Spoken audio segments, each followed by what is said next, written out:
सती अमर आहे सावित्री, अमर आहे सावित्री. अध्यक्ष, पूज्य गुरुजन वर्ग व येथे उपस्थित माझ्या बालमित्र मैत्रिणींनो, सर्वांना माझा नमस्कार. मी आज आपणासमोर क्रांतिज्योती सावित्रीबाई फुले यांच्याविषयी 4 शब्द सांगणार आहे. ते तुम्ही शांत चित्तेने ऐकून घ्यावे.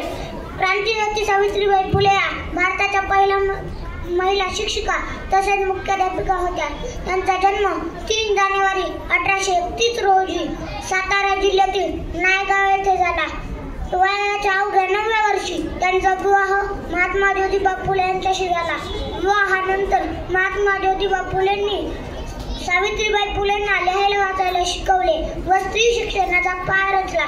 1 जानेवारी 1848 मध्ये सावित्रीबाई फुले व महात्मा ज्योतिबा फुले यांनी पुण्यातील बुधवार पेठेत मुलींची पहिली शाळा काढली. सावित्रीबाईंनी बालविवाह, केशवपण, सती प्रथा अशा वाईट प्रथांना विरोध केला. त्यांनी काव्यफुले, पावनकशी, सुबोध रत्नाकर असे काव्यसंग्रह लिहून समाज जागृती केली. अखेर 10 मार्च 1897 रोजी या ज्ञानज्योती क्रांतिज्योती सावित्रीबाई फुलेंनी अखेरचा श्वास घेतला.